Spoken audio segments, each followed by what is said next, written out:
राम मंदिर मामले में अयोध्या में मुस्लिम पक्षकारों ने एक बैठक की, जिसमें उनके सुर बदले बदले नजर आए। बैठक में अयोध्या मामले पर चर्चा हुई, जिसके बाद मामले के पक्षकार मरहूम हाशिम अंसारी के बेटे इकबाल अंसारी ने राम मंदिर निर्माण पर सख्त तेवर दिखा दिए। इकबाल ने कहा कि अयोध्या में बाबरी मस्जिद जहां पहले थी वो मस्जिद ही रहेगी, हम किसी भी फॉर्मूले को मानेंगे नहीं। सख्त तेवर का जिक्र हम इसलिए कर रहे हैं क्योंकि इससे पहले इकबाल मामले में बातचीत और इसका हल निकाले जाने का समर्थन करते रहे हैं, लेकिन इस बैठक के बाद ही अचानक उनका रुख बदल गया। ये रुख इसलिए भी अहम है क्योंकि सलमान नदवी को राम मंदिर निर्माण का समर्थन करने की सजा मिले ज्यादा वक्त नहीं हुआ, जिन्हें शांति की पहल के लिए all India Muslim personal law board से बाहर का रास्ता दिखा दिया गया। वहीं श्री रविशंकर इसी हफ्ते अयोध्या में बातचीत के लिए पहुंचने वाले हैं। ऐसे वक्त में मुस्लिम पक्षकारों के इस रुख से कई सवाल खड़े होते हैं। ऐसे में ताल ठोक के हमारा आज का सवाल है, क्या राम मंदिर का विरोध मौलानाओं की कट्टर सोच का नतीजा है? क्या पर्सनल लॉ बोर्ड ने अयोध्या पक्षकार को हाईजैक कर लिया है? क्या राम मंदिर मुद्दे पर बातचीत के सारे रास्ते बंद हो गए हैं? क्या अयोध्या मामले पर मौलाना सबसे बड़ा संकट बन गए? और सवाल यह भी, क्या राम मंदिर पर हल नहीं हंगामा चाहते हैं मौलाना? ताल ठोक की शुरुआत करेंगे, उससे पहले रिपोर्ट।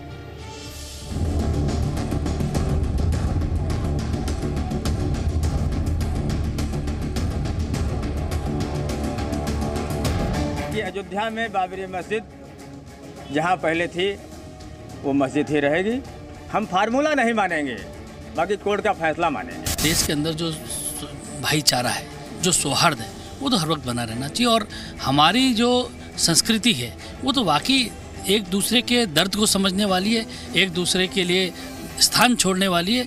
और हम शुरू से इस पक्ष में रहें कि सारे मामले, कोई भी मामला वो बातचीत से सुलझना चाहिए। बाबरी मस्जिद के मौजू पर सुलह सफाई की गुफ्तगू अब कहीं नहीं होगी। मस्जिद की ज़मीन नहीं छोड़ी जाएगी किसी कीमत पर, और ना मस्जिद की ज़मीन किसी को दी जाएगी। बाबरी मस्जिद, it was clearly said that once a masjid is built, till eternity that will be a masjid, and there will be no compromise, and people who compromise on a masjid issue will be answerable to the Almighty Allah Subhanahu wa Taala.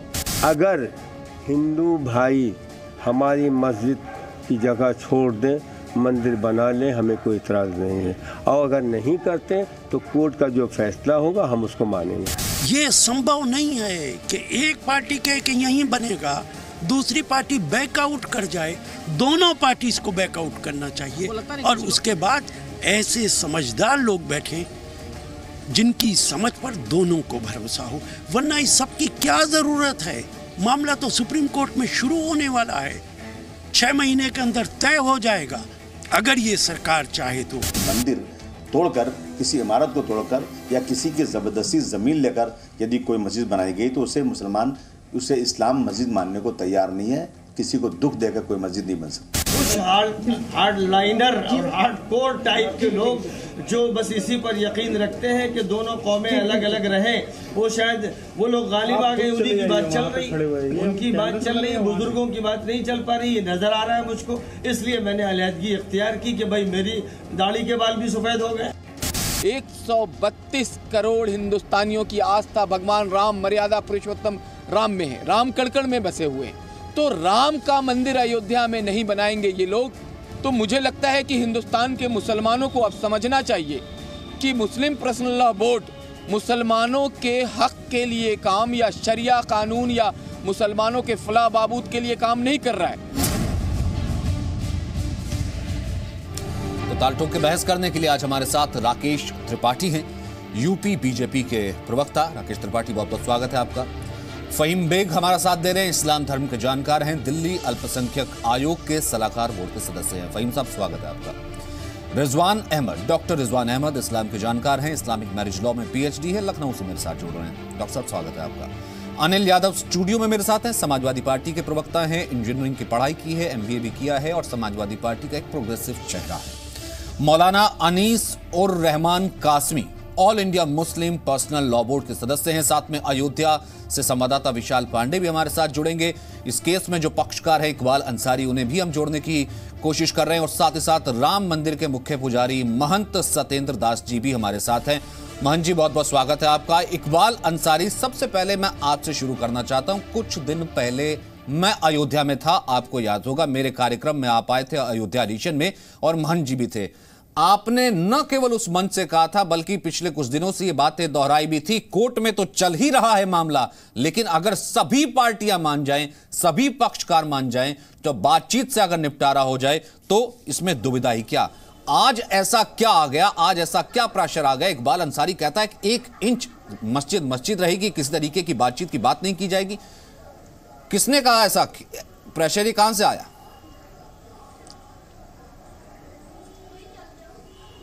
भाई ये कोई pressure नहीं है। हम तो ये बार बार कहते रहे कि लोग जो है, जितने लोग हैं, बात करने के लिए कोई आ नहीं रहा है। ना कोई, अभी तक के कोई भी पक्षकारों से कोई बातचीत नहीं हुई।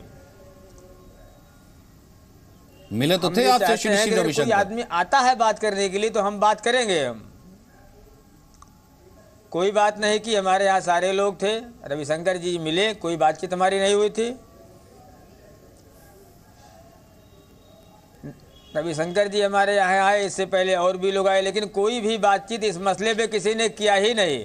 हम तो ये कह रहे हैं कोई आदमी बात करता है तो हम लोग बात करेंगे। नहीं, ठीक है, मैं वही तो कह रहा हूँ ना। नहीं इकबाल, बात करें। इकबाल, मेरी बात सुनिए, मैं वही तो कह रहा हूँ ना। जब हम आपसे मिलते थे, आप हमसे मिलते थे, या वैसे आप मीडिया में बात करते थे, आप बातचीत की बात का एक विंडो कहीं ना कहीं ओपन रखते थे। आज आपने जो सख्त लहजा दिखाया, आपने तो ऐसा दिखा दिया कि जैसे बातचीत के सारे रास्ते ही बंद है। ऐसा इकबाल अंसारी बदला हुआ आज क्यों नजर आ रहा है? नहीं, ऐसा नहीं है। हमने कोई सख्त लहजे में नहीं कहा है। हमने तो ये कहा कि जब कोई आदमी बात करने के लिए आता ही नहीं, केवल रेडियो टेलीविजन पे लोग अपनी फोटो खिंचाने के लिए चले आते हैं। हमसे आज तक कोई बातचीत नहीं हुई इस तरीके से। ना हमारे यहाँ कोई आए तो कोई बात किए कि हाँ मसला कैसे सुलझाया जाए। हम आज भी कह रहे हैं, इकबाल अंसारी, आप ऐसे कह रहे हैं कि अगर सुलह समझौते कोई बात बनती है तो हमारे यहाँ पक्षकार को बुला ले।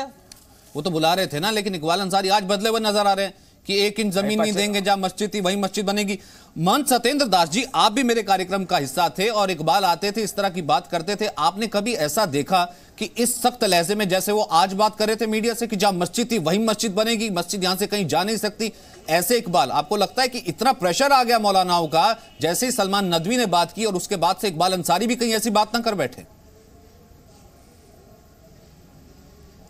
देखिए, हमारे और इकबाल साहब के बीच में कई बार बातें हुई हैं और हम लोग सोचते थे और बहुत कुछ आशा इनसे थी कि इस प्रकार से कोई न कोई रास्ता समझौता का निकाला जाए। यदि नहीं कोई पक्षकार आता है तो मैं राम जन्मभूमि का मुख्य पुजारी हूं और आप मुद्दई हैं, हम दोनों ही एक प्रस्ताव रख करके और बात कर लें और वो समाज में जाए और समाज के दोनों पक्ष के लोग इस संबंध में क्या कहते हैं उस पर विचार हो। और जिस प्रकार की भाषा, जैसा आप कह रहे हैं, इन्होंने कह दिया है कि हम 1 इंच ज़मीन वहाँ नहीं देंगे और न छोड़ेंगे बाबरी मस्जिद के ज़मीन को, और किसी प्रकार का समझौता संभव नहीं है, जैसा आपकी बातें आ रही हैं, तो यह एक निराशा हुई है। लेकिन हम लोगों को बहुत आशा रही कि हम अयोध्या के वासी हैं, बराबर मिलते जुलते बैठते उठते हैं, और यदि आपस में मिल करके इसका समाधान हो जाए तो इससे अच्छा और कुछ नहीं होगा। लेकिन ऐसी भाषाएं जो सामने आई हैं वो निराशाजनक है, और एकमात्र बचा है कि जो सुप्रीम कोर्ट, और सुप्रीम कोर्ट से जो आदेश होगा उसी का सब पालन करेंगे। लेकिन हम तो आज भी कहते हैं कि उसमें किसी प्रकार का कोई आपसी सहमति यदि बनती है तो हम लोग बनावें। वही जी, वही तो कह रहा हूं। इकबाल अंसारी भी वही कह रहे थे, लेकिन मौलाना कासमी, क्या आपकी तरफ से इतना दबाव दिया गया इकबाल अंसारी को कि वो, इकबाल अंसारी तो कह ही रहे थे कि कोर्ट में मामला चल रहा है, हल्की सी अमन की कोई बात क्या करता है कि आप उसको निकाल बाहर कर देते हैं?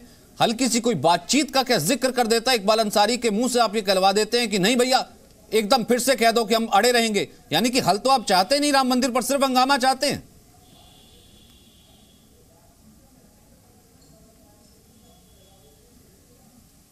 नहीं, इस तरीके से तो कोई बात नहीं है। हम लोग इससे पहले भी कहे हैं कि जो है बात करने का दरवाजा हमारे यहाँ खुला है। इकबाल अंसारी, ये मौलाना कासमी से पूछ रहा हूं, पटना में जो बैठे हैं, all India Muslim personal law board के सदस्य हैं, वही all India Muslim personal law board जिसने सलमान नदवी जैसे आदमी की फिक्र नहीं की। आपको तो इकबाल अंसारी वो क्या कहेंगे? मौलाना कासमी। देखिए, जहाँ तक मौलाना सलमान नदवी की बात है, तो हमने तो जो वहाँ का प्रस्ताव देखा उसमें यही है कि मौलाना सलमान नदवी ने अपनी बात कही और वो ख़ुद से बाहर आ गए और उन्होंने ऐलान कर दिया कि हम बोर्ड में अब नहीं रहेंगे। इसलिए बोर्ड ने तो निकालने की प्रस्ताव ही नहीं रखी, बल्कि उन्होंने खुद ऐलान कर दिया और उसी की तस्दीक सलमान नदवी की सफाई के ऊपर एक शो में पहले कर चुका हूं। मौलाना कासमी, मेरा सवाल ये है कि जैसे ही कोई आदमी राम मंदिर के ऊपर हल्की सी बातचीत की भी करने लगता है, आप लोग इतने क्यों अगेंस्ट हो जाते हैं कि उसे कट्टर होना पड़ जाता है? भाई, आपकी तो बात हमारे इल्म में नहीं है।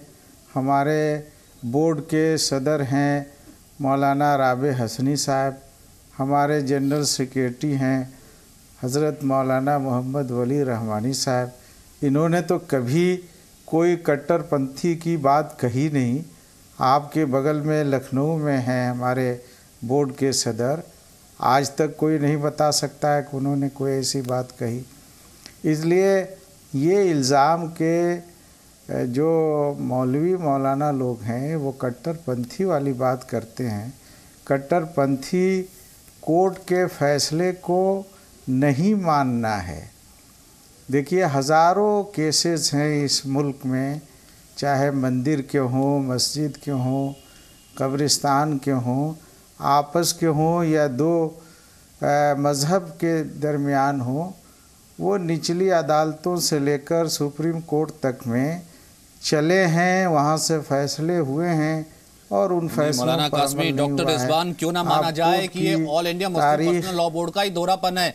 एक तरफ चेहरा दिखाने को मुस्लिमों की प्रोग्रेसिव सोच का दिखाता है और दूसरी तरफ इन्हें तो पक्षकारी इसलिए बनाया गया था ताकि 1948-49 से जब ये विवाद शुरू हुआ कि ये तो बातचीत करते, बातचीत सुलझाते। उल्टा ये कि जैसे कोई बात की बात करता है ये तो निकाल बाहर करते नहीं। डॉक्टर रिजवान, मैं डॉक्टर रिजवान से बात कर रहा हूं इस वक्त। आपका नहीं, मैंने आपकी सोच सुन ली, मैंने आपकी सोच सुन ली। कोर्ट में तो चल ही रहा है सर, कोर्ट में तो मामला चल ही रहा है। कोई नहीं कहता, जब बातचीत करता है तो कोई नहीं कहता कि भैया कोर्ट के बाहर। ये तो अलहदा एक ऐसा मामला है जिसमें कोर्ट कहती है कि आप ही क्यों ना बाहर सुलझा लो। डॉक्टर रिजवान, आप गलत बातों को फैला रहे हैं।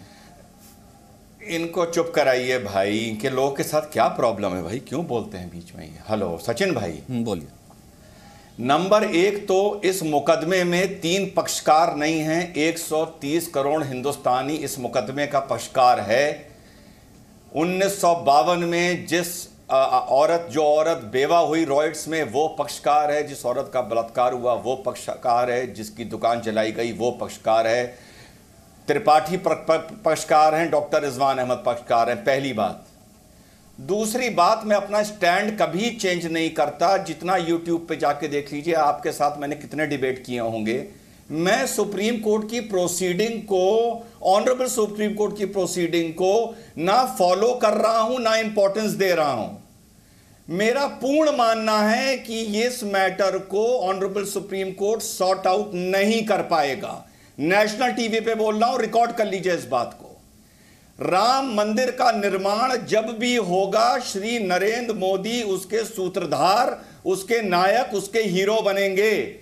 चाहे वो 2018 में हो, चाहे 2023 में हो, वहां पर राम मंदिर बनेगा। और अगर मुसलमानों ने अपनी किस्मत ज्यादा आजमाई तो नेहरू जी ने कहा था कि इस देश के लिए हिंदू कम्युनलिज्म बहुत खतरनाक होगा।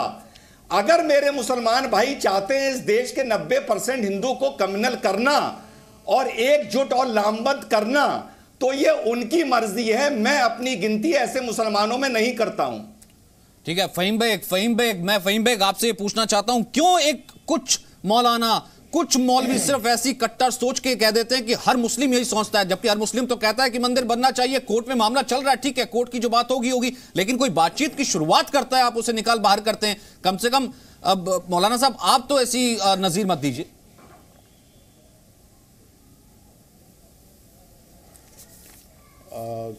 सचिन जी, मैं पूरे शो में आपके देख रहा हूं कि आपने बहुत ज़बरदस्त और बहुत सख्त तस्वीर बनाने की कोशिश की है मौलानाओं के और पर्सनल लॉ बोर्ड की। ये गलत है। आपने कभी जिक्र नहीं किया सुब्रमण्यम स्वामी का, जिन्होंने खुले तौर पे कहा कि कोर्ट का अगर ऑर्डर भी आ गया तो हम उसके बाद पार्लियामेंट में जाकर इसको जो है बदल देंगे। मतलब आप क्या दिखाना चाह रहे हैं? जो लोग इसके खिलाफ हैं, मैं दोनों तरफ की बात करता हूं। मैं कह रहा हूं कि अगर उस तरफ से कोई बयानबाजी होती, राजनीति होती, आपने देखा कि बीजेपी नहीं बीजेपी की भी हम उसी तरीके से मजम्मत करते हैं कि दूसरे पेज का ये मसला जो था वो 69 पेज में चला गया, तो हम वहां पे भी करते हैं। लेकिन फहीम बेग साहब, मैं आपसे तो कम से कम ये एक्सपेक्ट कर सकता हूं कि all India personal Muslim law board is not every Muslim. सुनिए, मैं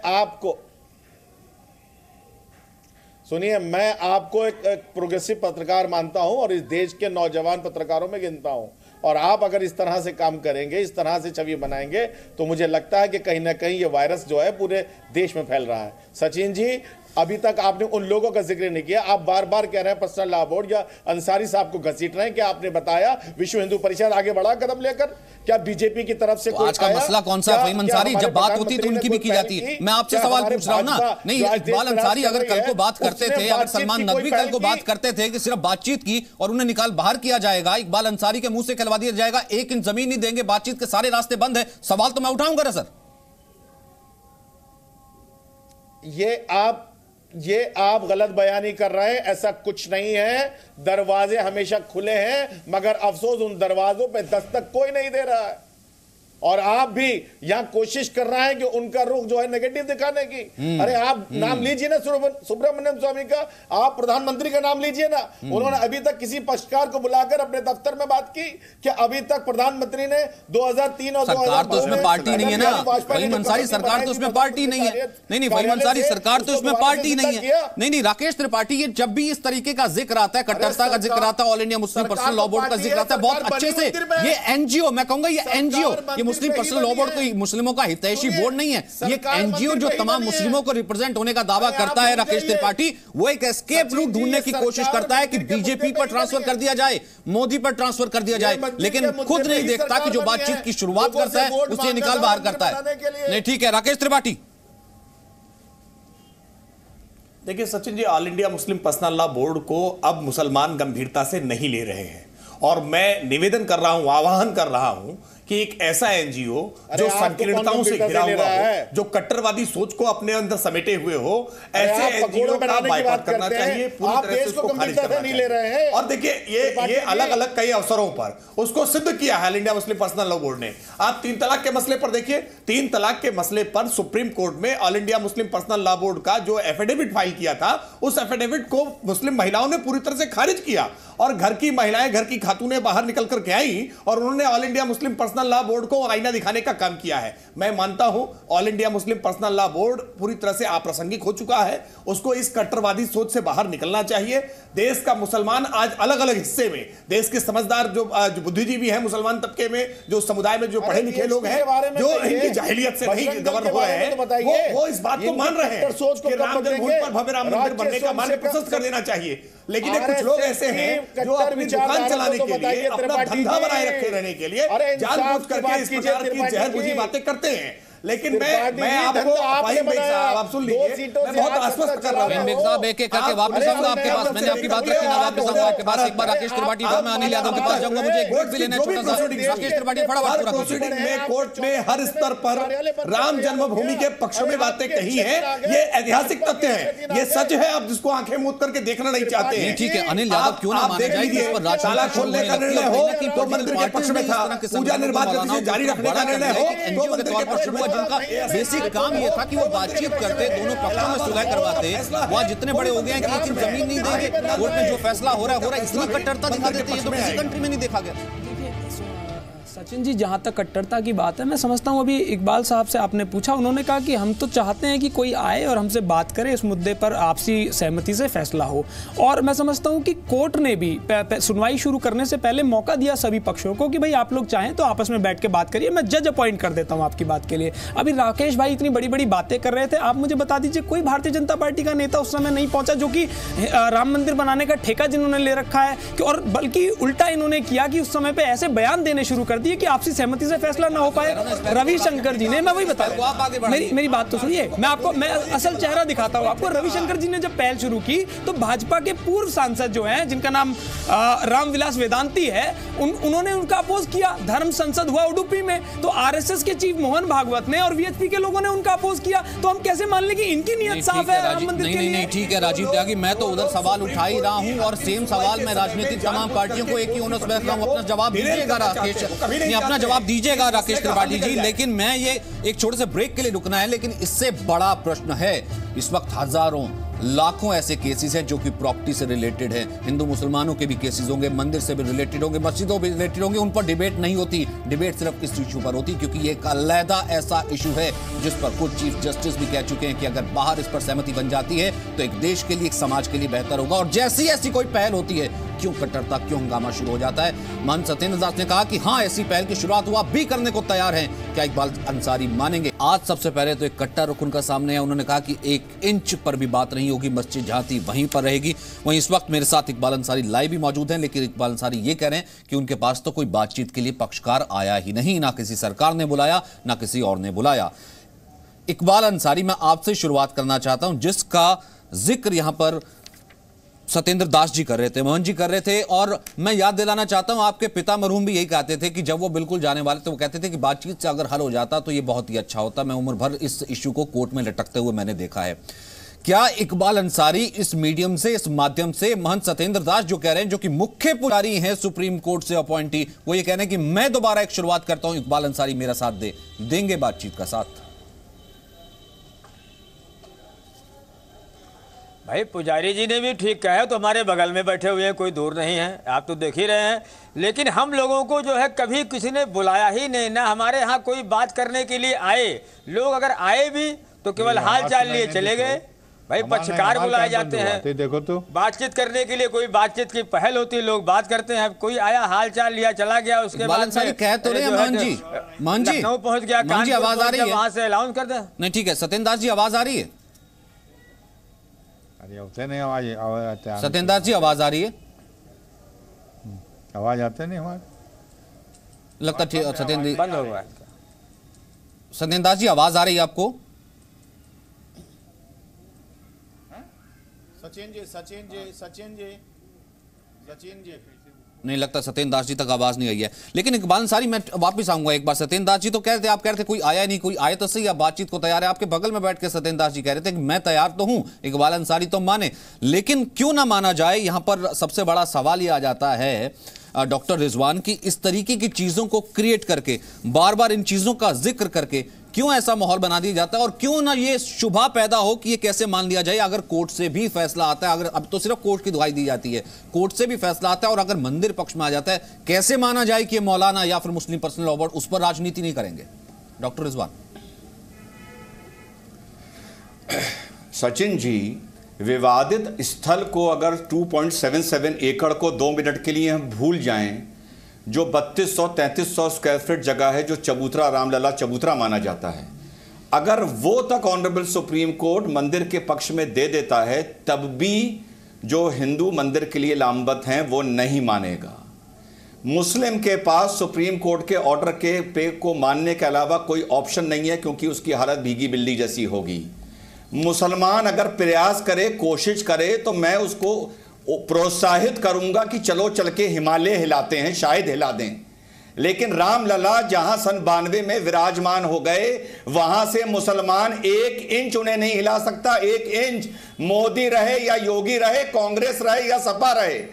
और जो लोग ये कांग्रेस के और सपा के मुसलमान के पक्ष में अपनी मूंछों पे ताव दे रहे हैं, जब मुसलमान पर मुसीबत टूटेगी, ये अपने अपने सब घरों में छुपे बैठे होंगे। मुजफ्फरनगर भी हम देख चुके हैं। तो मुसलमान कौम को राज के साथ राजनीति ना करो। कांग्रेस सपा तो मुसलमान का साथ नहीं दोगे। जब मुसलमान घेरा जाएगा इस देश में, क्यों भड़का रहे हो मुसलमान को? क्यों नहीं समझाते कि जगह दे दे और वहां पर मंदिर बनने दे? यहाँ बैठ के राजनीति कर रहे हो। अरे भाई किसको धमका रहे हैं आप भाई साहब? आप भड़का रहे हैं भाई साहब, आप सपा वाले कांग्रेस वाले क्या स्टेटमेंट दिया बताइए? सुप्रीम कोर्ट का फैसला। अरे इकबाल अंसारी साहब ने अभी एक बड़ी अच्छी बात की कि कुछ लोग ऐसे हैं जो फोटो खिंचवाने की राजनीति कर रहे हैं। मुझे लगता है कि जो साहब अभी बोल रहे हैं यही उन्हीं लोगों में से हैं जो सिर्फ इस मुद्दे पर राजनीति करना चाहते हैं। अरे भाई साहब, आप मुझे एक बात बताइए, समाजवादी पार्टी के किसी नेता का बयान आया है इस पे? आप क्या बात कर रहे हैं? आप नेशनल चैनल पे बैठ के झूठ बोल रहे हैं। आप कैसे अपने आप को मसीहा दिखाने की कोशिश कर रहे हैं? आप मुझे एक सेंटेंस बताइए। मत भड़काइए मुसलमान को। अरे कौन भड़का रहा है भाई? अरे भाई क्या नाटक कर रहे हैं? वाह वाह, अरे किसने भड़काया बताइए? एक स्टेटमेंट बताइए, एक लाइन बताइए, अच्छा एक शब्द बता दीजिए। लेकिन अनिल यादव, बात तो राजनीति की तब आती ना।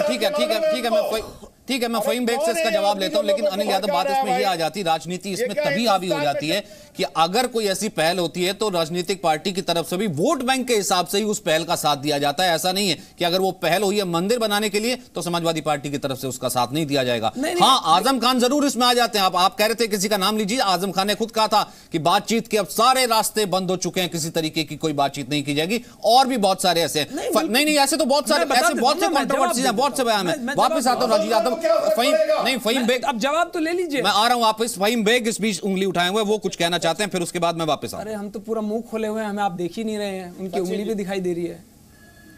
सचिन जी बोलिए। फहीम बेग बोलिए। सचिन जी देखिए, सबसे बड़ी बात तो यह है कि ये रिजवान साहब जितना तहश में आकर देश के लोगों को भड़काने की बात कर रहे हैं, इनको संयम बरतना चाहिए।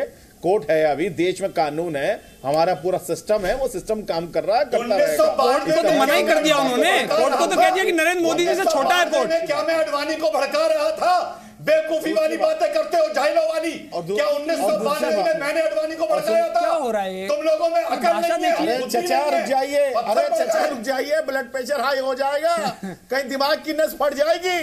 अरे चचा, दिमाग की नस फट जाएगी। प्रेशर हाई तो अभी देश का होगा, तुम लोग रुके रहो। रुक जाइए। प्रेशर हाई तो अभी इस देश का होगा, तुम लोगों को कुछ नहीं फर्क पड़ेगा। अरे आग लगा रहे हो भाई? 92 में अरे गांधी का देश है। चमकाएंगे कैसे? बिना आग लगाए राजनीति कैसे चमकेगी? कौन पूछेगा इन्हें कि एक मौलाना वहां ऐसे कह के गए थे?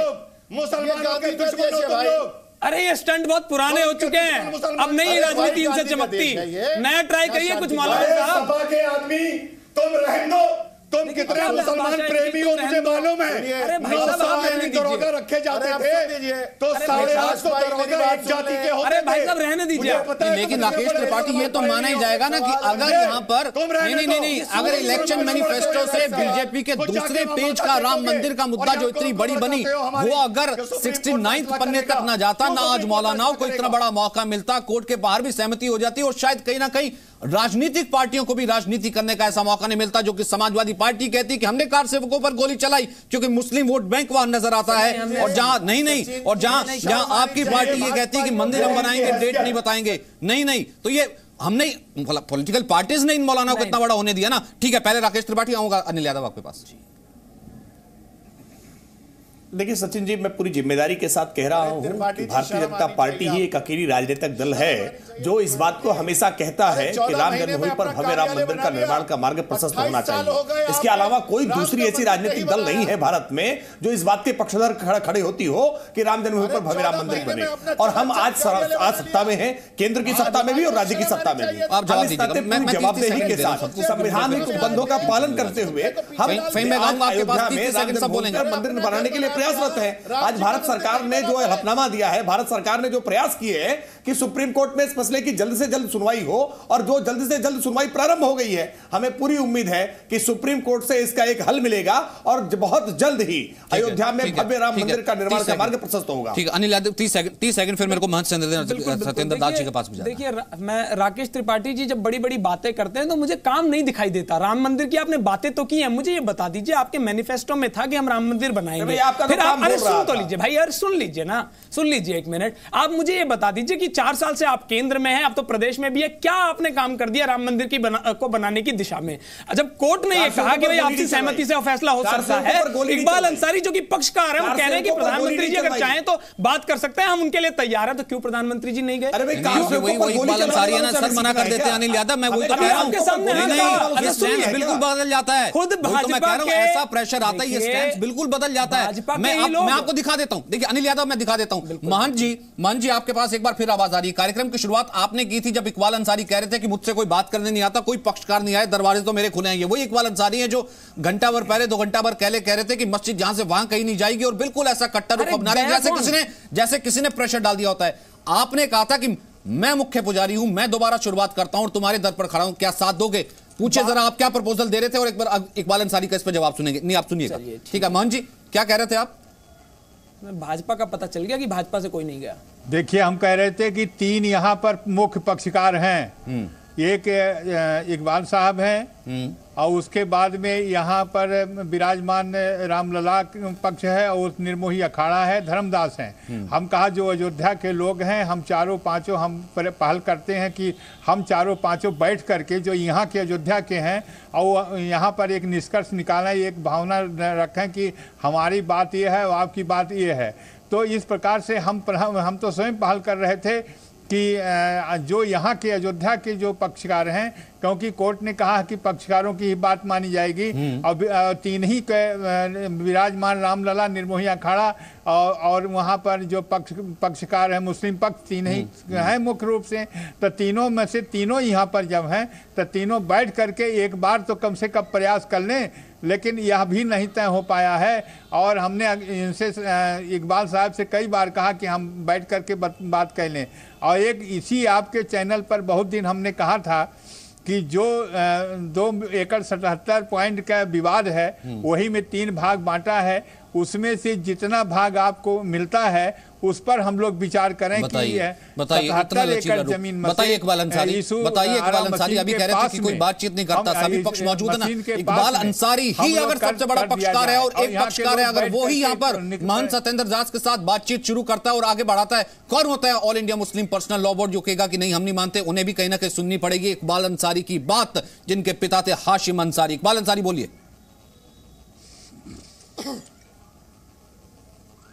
हमारे यहाँ मान जी जो कह रहे हैं ठीक है, मानते हैं, प्रयास किया, लेकिन हिंदुओं में कई पक्षकार हैं। कभी हाँ, हिंदुओं में कई पक्षकार हैं, पूछ लीजिए जो है महान जी से कभी कोई आया?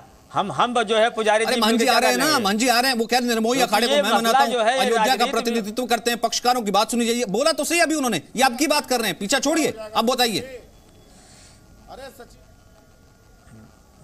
नहीं, इसमें पीछा छोड़ने वाली को जो ने कोई ऐसी बातें नहीं। लोग के जो है ये तो हमारी लोगों को आने देते हैं। यहाँ 3 पक्षकार हैं, हम लोग तो रोज मिलते हैं, बात करते हैं, हर 15 दिन में बात करते हैं, 10 दिन में बात करते हैं। लेकिन जो है पुजारी जी के अलावा तो है नहीं, तमाम लोग हैं, तरह तरह के लोग बात करते हैं, बड़े दूर से लोग अपना पैगाम ले आते हैं। केवल हिंदू मुसलमान में एक नफरत फैलाने की लोग दूर दूर से बात करते हैं। ये जिम्मा सरकार को लेना होगा, केंद्र सरकार को लेना होगा, प्रधानमंत्री को लेना होगा, तमाम पक्षकारों को बुलाना होगा। सरकार तो पक्षकारी नहीं है, लेकिन फहीम बेग साहब, यही तो मैं कह रहा हूँ ना कि आप उलझाने की कोशिश कर रहे हैं। सरकार तो इसमें पक्षकारी नहीं है। इकबाल अंसारी वही तो कह रहे हैं, लेकिन इकबाल अंसारी अभी भी आप इस चीज को घुमा रहे हैं। आपको क्यों बुलाए? 14 महीने में अपना कार्यालय बना लिया। मौलाना कासमी 30 सेकंड मुझे एक बात बताइए, किस चीज का एतराज है? इकबाल अंसारी अगर कह रहे हैं कि वो बातचीत को तैयार है, निर्मोही अखाड़ा वहां पर मौजूद है, all India Muslim personal law board, किस चीज का एतराज है? कोर्ट में तो चल ही रहा मामला, अगर आपकी कोई भूमिका नहीं है, मुस्लिम बातचीत कर लेगा एक एक करके। मौलाना कासमी बोलिए, क्या बात करनी है? मैं आपसे ये कह रहा था, इकबाल अंसारी अगर बातचीत करने को तैयार हैं, पक्षकार है, वो कह रहे हैं, महंत सत्येंद्र दास बैठे हैं, वो कह रहे हैं कि मैं अयोध्या के लोगों को इकट्ठा करता हूं, निर्मोही अखाड़ा से बातचीत करते हैं, क्यों एतराज हो जाता है all India Muslim personal law board को? और अगर ये पहल होती है, इकबाल अंसारी कह रहे हैं करते हैं, आप लोग क्या साथ देंगे इसका?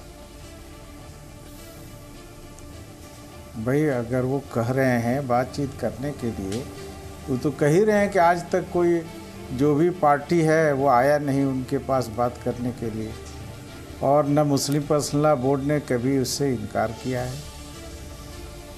हम लोग तो ये कहते हैं कि चूँकि बातचीत नहीं हुई है और मामला सुप्रीम कोर्ट में है, तो देश के लोगों का एतमाद कोर्ट पर बहाल रहना चाहिए। सर वो कोर्ट और पर बहाल सुप्रीम है, कोर्ट जो भी फैसला बहाल करे है, उसको लेकिन आप मानना कह रहे हैं कि चाहिए। बातचीत हुई नहीं है, इसी में पूरे ऑल इंडिया मुस्लिम पूरे पर्सनल लॉ देश बोर्ड की उसी वक्त बैठक करता है, all India Muslim personal law board उसी वक्त प्रेस कॉन्फ्रेंस करता है, मौलाना नदवी को हटा दिया जाता है और उससे पहले तमाम मौलाना जैसे कह चुके हैं। आप जवाब जिलानी को देख लीजिए कि किसी तरीके का कोई हल हो ही नहीं सकता, बातचीत का मसला सुलझ नहीं सकता। वहीं टेलीविजन पे आकर के आप all India Muslim personal law board कहते हैं बातचीत को तैयार है, यानी कि दोनों तरह के हाथी के दांत खाने के और दिखाने के और नजर आ जाते हैं। दुकान भी चलती रहे और किसी तरीके से मामला सॉल्व भी ना हो। वक्त इतना ही है मेरे पास। बहुत बहुत शुक्रिया आप सब लोगों का मेरे साथ जुड़ने के लिए।